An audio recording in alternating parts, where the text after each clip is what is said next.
Hello నమస్తే అండి. Welcome to my YouTube channel Padma సలహాలు సూచనలకి స్వాగతం. మీరు ఎలా ఉన్నారు? అంతా బాగున్నారు కదా? నేను కూడా చాలా బాగున్నానండి. ఇవాళ చిన్ని స్టోరీతో మీ ముందుకు వచ్చాను.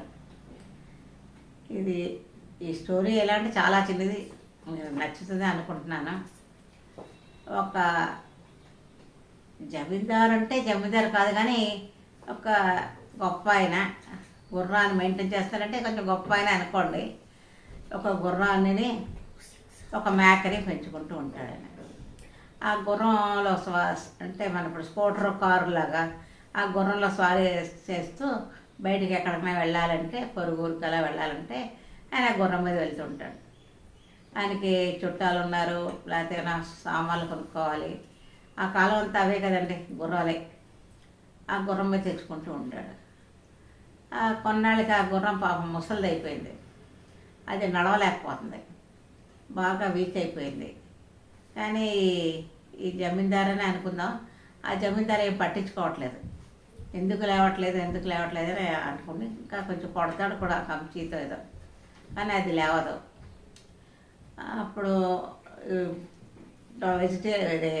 వెటర్నరీ డాక్టర్ ఉంటారు కదా, ఆ కళ్ళల్లో కూడా ఉండేవారు, అది తీసుకొచ్చి చూపిస్తే ఏం లేదంటే ఒక ఇంజక్షన్ ఇచ్చేస్తే సరిపోతుంది, లేచి నుంచి ఉంటుంది అంటాడు. అలాగా ఇంజక్షన్ ఇచ్చినా ఆ గుర్రాన్ని ఎంత లేపుదానా లేవలేదు, అలా పడిపోతూ ఉంటుంది.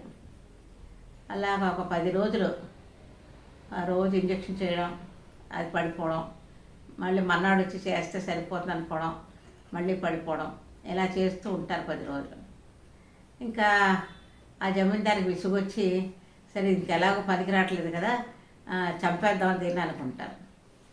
రేపు ఒక పాయిజన్ ఇంజక్షన్ తీసుకురండి, దానికి ఇచ్చేస్తే చచ్చిపోతుంది అది, మన ఈ గుర్రాన్ని ఏమి చేయలేదు, దీన్ని మేపవలసి వస్తుంది అనవసరంగాను అంటాడు.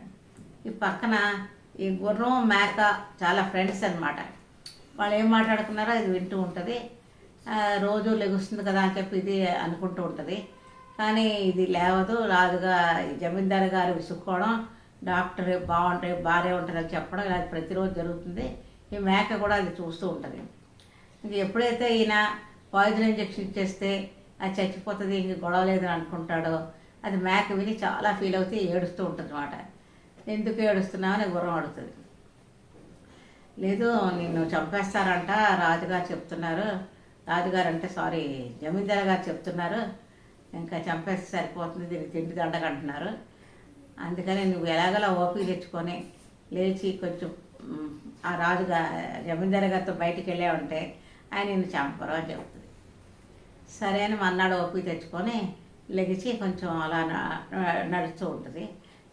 జమీందారు గారు గుర్రం ఎక్కి కొంచెం బయట ఊరికైతే వెళ్తూ ఉంటారు. అలాగా ఒక 4-5 రోజులు గడిచిన తర్వాత ఇంకా జమీందారు గారికి కాన్ఫిడెన్స్ వచ్చింది, ఈ గుర్రం జబ్బు తగ్గిపోయింది, ఇంకా దాన్ని ఉపయోగించుకోవచ్చు అని అందరినీ ఫ్రెండ్స్ అందరినీ పిలిచి విందు భోజనం ఇద్దామని చెప్పి అనుకుంటాడు. అనుకొని మేక ఉంది కదా, ఆ మేకను కట్ చేసేసి బిర్యానీ లాంటిది చేసి మేక మాంసంతో అందరినీ విందు పిలుస్తాడు. అప్పుడు గుర్రం ఏడుస్తుంది, అయ్యో నాకు చెప్పబట్టి కదా పాప నువ్వు చనిపోయావు, నేను బాగా అయ్యాను, నువ్వు చనిపోయావు, చాలా అది ఏడుస్తూ ఉంటుంది. ఇంకా మేక చనిపోయింది కదా, అందుకే ఏమంటారంటే మనం విన్నట్టే వదిలేయాలి, కానీ మరి పక్క వాళ్ళకి చెప్పి వాళ్ళు ఫీల్ అయ్యి అనవసరంగా ఫ్రెండ్షిప్ పోయింది, మేక పోయింది అనేది ఎవరికి ఏం చెప్పకూడదు. ఎవరి చెడ్డ మాటలు విన్నా మంచి మాటలు విన్నా ఎక్కడిదక్కడే మర్చిపోవాలి అన్న మోరల్ ఇదిలో ఉందండి. మీకు అందరికీ నచ్చితే లైక్ చేయండి, షేర్ చేయండి. ఉంటాను. నమస్తే అండి.